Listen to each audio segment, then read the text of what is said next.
izo kampani icyo zakoraga nari nzi ko ari kampani z'ubucuruzi ariko ntabwo zari kampani z'ubucuruzi zemewe zari BM zidafite za fojari zitagira aho zanditse.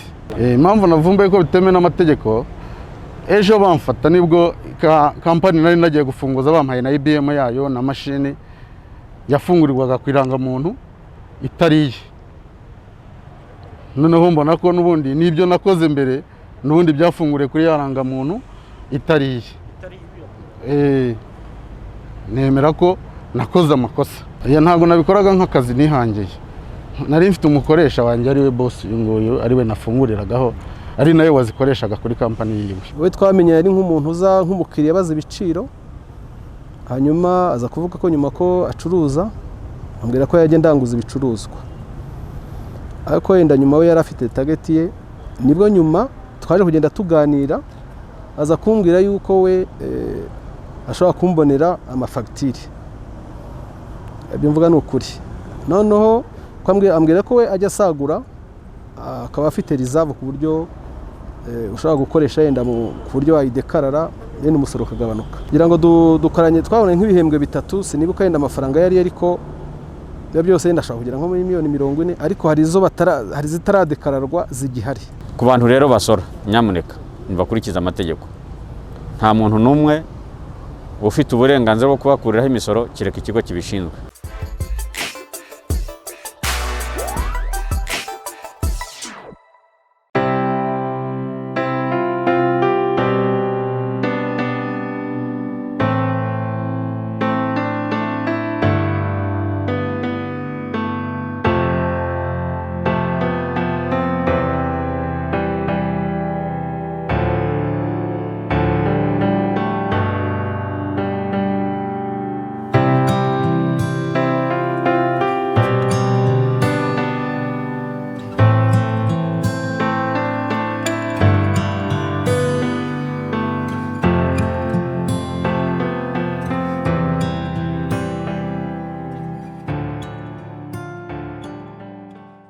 Nitwatse nk'umukiza Patrick, abantu mu karere ka Gasabo, umujyi wa Kigali, umurenge ni Gatsata, umudugudu akagari ni Karuruma, umudugudu ni Bigega. Impamvu ndi hano kubera ko nakoraga akazi ko gufungura kampani kuri internet z'ubucuruzi ziri kumwe na IBM yazo. Nabikoraga nzikora akazi. Abacuruzi bampaga amanimero y'irangamuntu, nkagenda nkabafungurira amakampani, akazanana na IBM zazo, nkayabaha bakajya kuyakoreraho. None uyu munsi kuba mpagaze hano nuko narangije nkafatwa nari ngiye gufungura indi kampani y'umucuruzi turi kumwe aha ngaha, yari ya gatatu kuri we.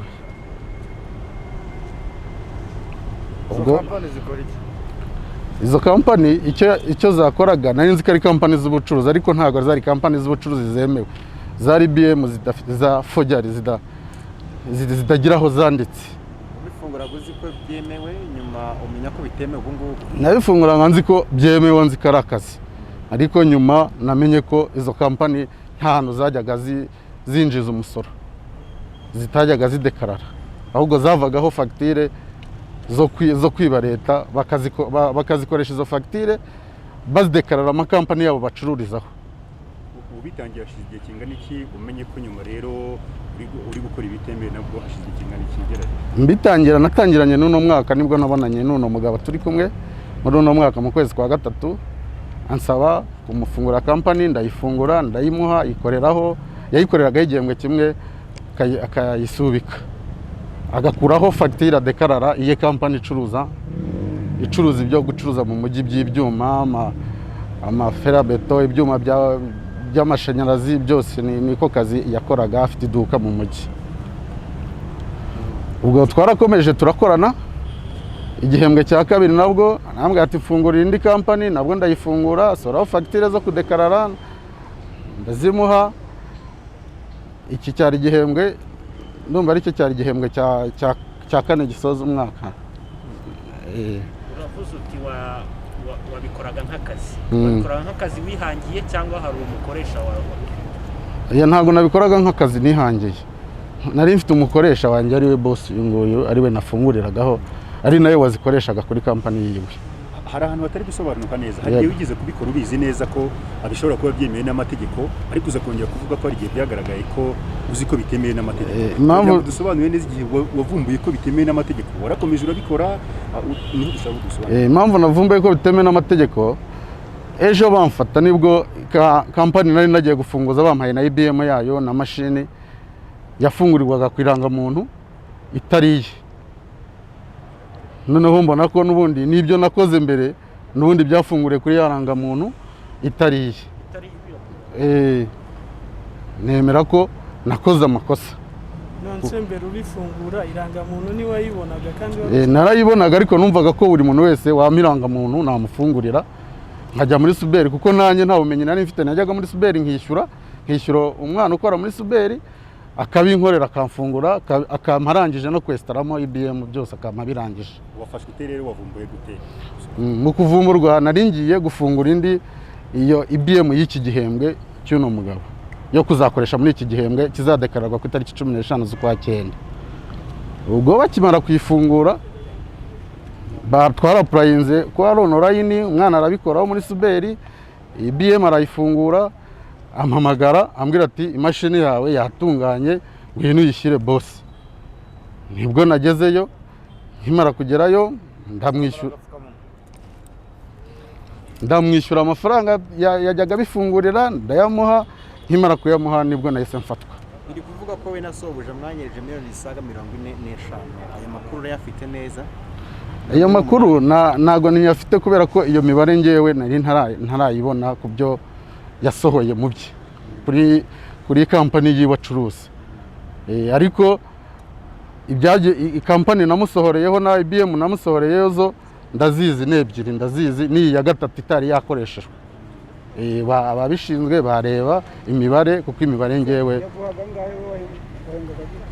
guhembwa nahembwa guko nabaga nakoze. Hari igihe yanyishyuraga 100, kanyishyura 150, 50, mbese ko uko nabaga nkennye nagendaga nkamuganira amafaranga akama amafaranga. Urimo uravuga ko utarubizi ko ibintu ukora bitemewe n'amategeko, kandi dufite amakuru yuko uyu mugabo mukorana yajyaga guha ibicuruzwa ukabishyira muri izo stock zanyu kandi ari baringa mukanabeha n'ibiciro. Ikindi cya kabiri, muri no service wamuhaga hari uko yabaraguha amafaranga arenze 600 yuko mukora service nziza. Ni he uhera ubihakana kandi mu bizi biti bigaragara ko mwakoraga ibintu? Ntago mbihakana kuko ntabikoze, ahubwo nasobanuraga kugira ngo byumvikane.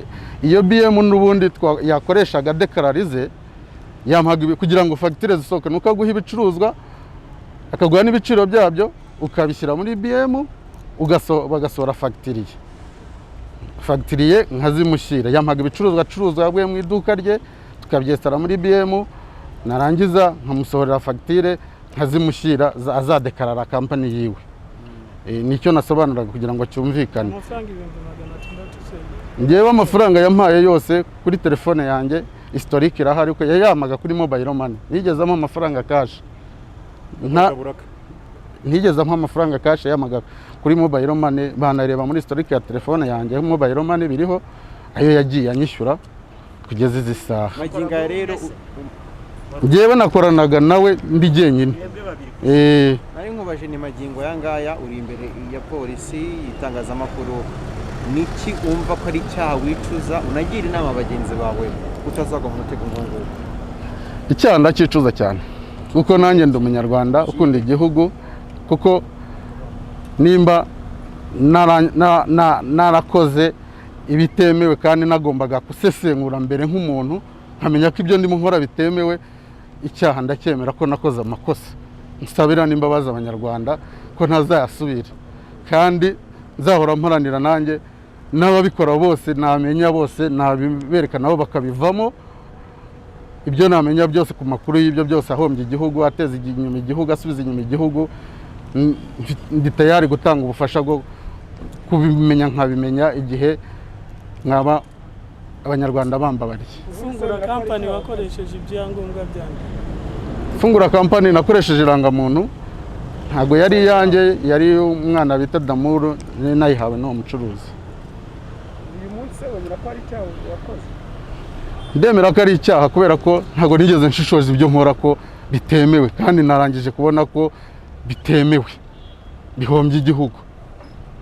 Gusa ndasaba imbabazi abanyarwanda ko ibintu nakoze ntazabisubira, kandi n'ababirimo nabo nibashaka babivemo kuko nabo bazamenyekana.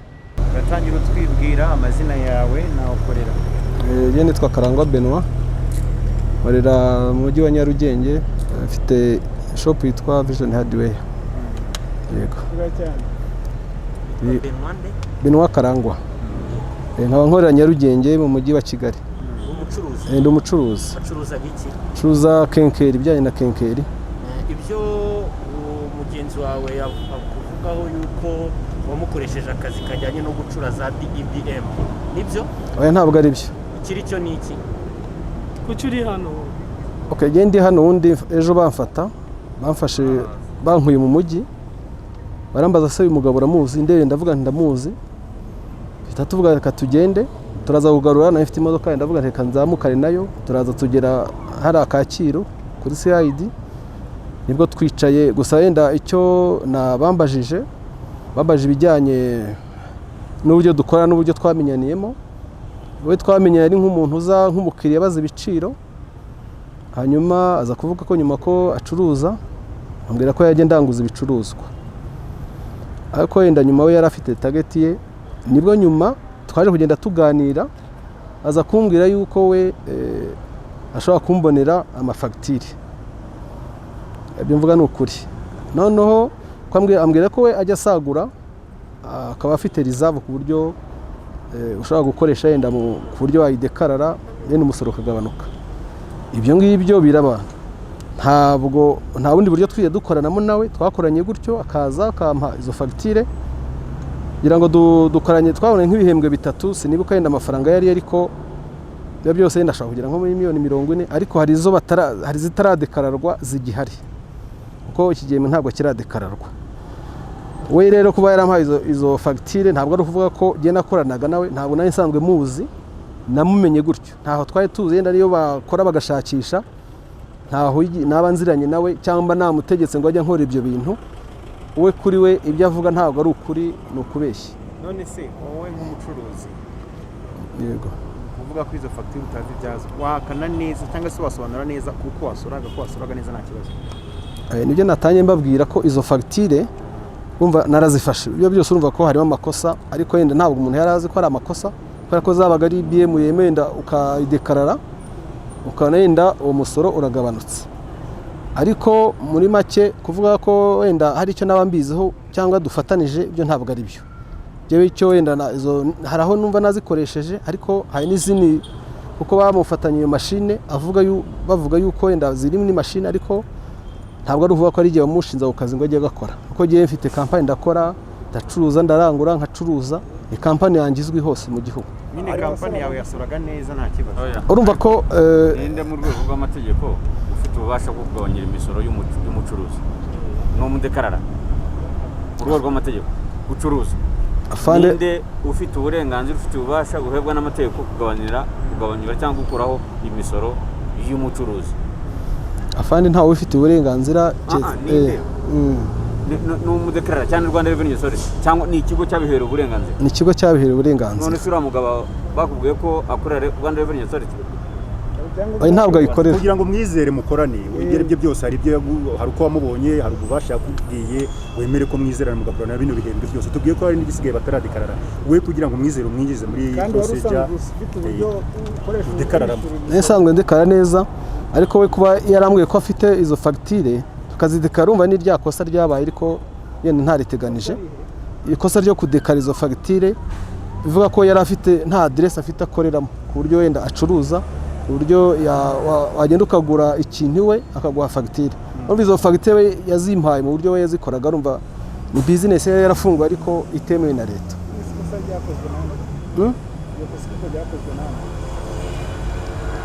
Urumva we yakoze iryo kosa kuko yampaye izo fagitire azi ko zitemewe.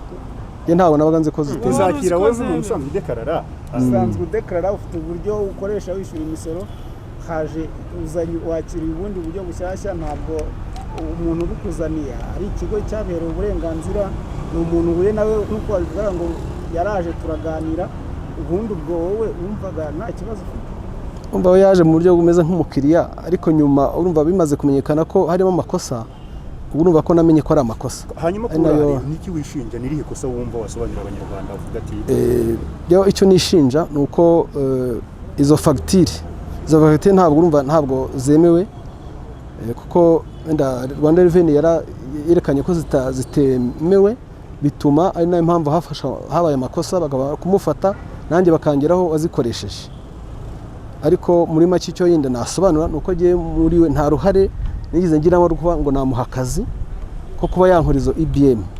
Hari amafaranga avuga ko yagiye umwoherereza mu bintu bitandukanye bamuhemba gute nabyo?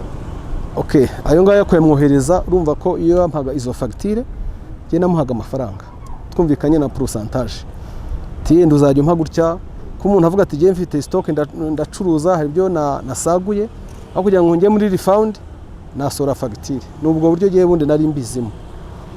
Yigeze akubwira ko ari umukozi wa Rwanda Revenue? Oya ntabwo yiza bimbwira ko ari wa Revenue. Wowe wakoranye nawe mu buryo bubi?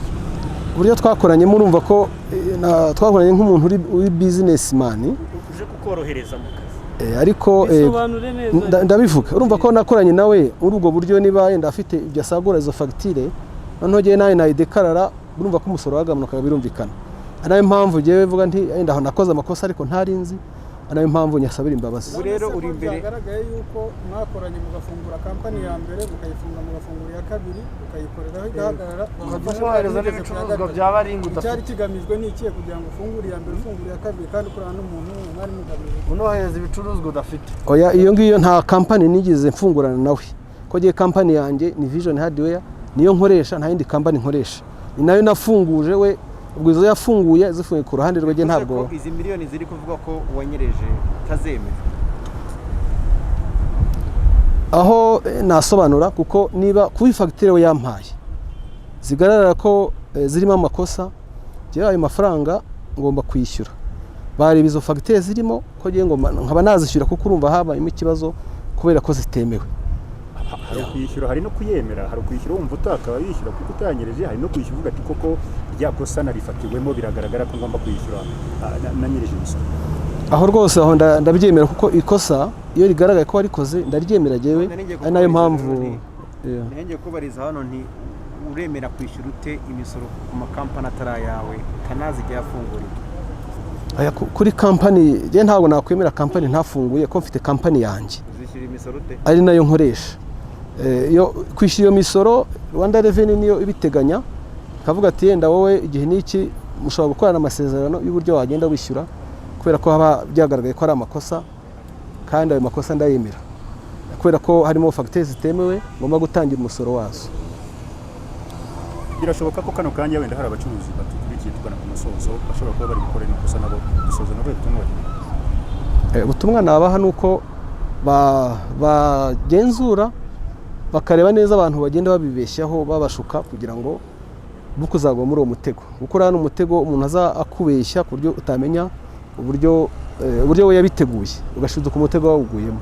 Aba bantu mwatweretse biravugwa ko ngo banyereje imisoro cyangwa se bakora ibyuma bihimbano bishinzwe kudekarara imisoro byagenze gute ku makuru mufite ko bavuga bavuguzanya hagati yabo?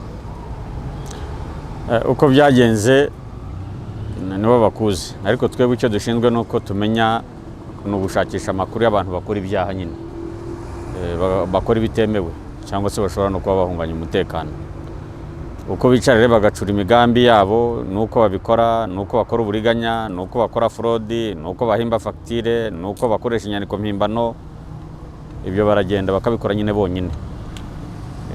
Twebwe icyo dushinzwe ni ukumenya ko hari ababikora kandi tukanabafata. Ngira ngo uriya mugabo yabyivugiye abantu bahimbye za society cyangwa company ngira ngo amaze guhimba nka company nkenye akajya abwira abantu akabasorera ndetse bakanyereza n'imisoro bigaragara ko afite ikibazo cy'imisoro batasoze akayibakuriraho bakamuha amafaranga makeya nyine ashobora kuba yamufasha cyangwa se akirira. Iki tugira ngo tubwire rero abadukurikiye ni iki. Icya mbere ni uko hari amategeko agenga uburyo abantu basora. Ayo abaturage bakwiye kuyumva bakayubahiriza, abacuruzi bakayumva bakayubahiriza. Hari uburyo bwashyizeho bwo gusora, ntabwo turubigisha hano, ariko bakwiye kubabuzi kubera ko hari n'ikigo cy'igihugu gishinzwe imisoro. Abo rero abumva bafite ingingimira cyangwa se badasobanukiwe neza uburyo gusora n'isoreshwa rigenda, bakwiye kucyegera kandi ibiganiro bijya bibaho bakabibasobanurira. Ariko umuntu wese uzarengera akarenga kuri ayo mategeko akavuga ibyo byose byo gukoresha inyandiko mpimbano cyangwa no gukoresha inyandiko z'undi, nyiramwabyumvise ko uriya mugabo izo kampani yazifunguriye ku ndangamuntu y'undi. Zakakubeshya ati ntizi ndangamuntu yawe mfungure kampani, nawe ntuvuge ntugire amakenga. Uzabirengaho polisi ikabimenya izamufata. Polisi yicara ishakisha amakuru ikayashungura, aho bibaye ngombwa ko ifata ibyemezo igafata ibyemezo, atuzuye nayo igakomeza ikora iperereza kugira ngo iyuzuze. Ku bantu rero basora, nyamuneka nibakurikiza amategeko. Nta muntu n'umwe ufite uburenganzira bwo kubakuriraho imisoro kireka ikigo kibishinzwe bishingiye ku mategeko. Ariko umuntu kuza akakubeshya rwose umenye yuko ashobora kuduteza ikibazo ukaba wabizira nk'aba ngaba ko bagiye gukurikirana. Icya kabiri ni abafungura za kampani, nyamuneka nibafungure za kampani zo gukora no kwiteza imbere no guteza imbere igihugu. Ariko gufungura za kampani cyangwa se amasosiyete agamije kwiba leta, kunyereza imisoro no gushuka abaturage, bazabizira nibamenyekana. Icyanyuma turagira ngo tuvuge yuko mu by'ukuri abantu badakwiye kwishora mu byaha, babiveho babireke. Tunabwira yuko uko bazabikora kose biratinda ariko bakamenyekana. Nk'uri yashobora kuba yararyohewe ko yafunguye kampani ya mbere akiba imisoro, byagaragara yuko batangiye kumukeka agafungura iya kabiri, ariko ageze ku ya kane turamufata. Ubwo rero n'abandi barimo kubiteganya cyangwa se barimo kubikora, nyamuneka bararye bari menge. Ubwo ataza kuvuga ati yewe uyu munsi nafashe cyangwa ejo bundi sizamfatwa. Nta garanti afite, nta niyo polisi yamuha, gusa garanti yayihabwa n'ibikorwa bye byiza byo kutarenga ku mategeko. Kijyanye iki ni kimwe mu byaha bimunga ubukungu bw'igihugu. Ibyaha byo muri ubu bwoko bihagaze bite? Ndavuga kubukana mukurikije imibare mufite kugeza ubu. Nta mibare twazanye, ariko twe icyo tuvuga nuko nta nubwo kizitwa icyaha ari uko kimaze kuba ku rugero runaka. Ikintu cyose kidateganywa n'itegeko cyangwa itegeko ryita icyaha kiba ari icyaha, kabone niyo cyaba ari igikorwa kimwe gusa cyangwa se bitari byaba byinshi. Tugize n'Imana bareka no kubikora ntagire n'umuntu n'umwe ubikora. Bumve rero yuko bidateze kuba byinshi ngo nushaka kubikora cyangwa nabikora vuba, ariko twabonye umuntu umwe. Ubwo nta wakomeza ko ibyaha bitari byaba byinshi cyangwa ibyaha by'ubwoko bitari byaba byinshi, ntabwo ari byo. Niyo cyaba ari kimwe ugiye kugikora gitewe n'itegeko ari ubwa mbere, bamenye yuko ntabwo polisi yabyihanganira, nta nubwo amategeko abyemera. Murakoze.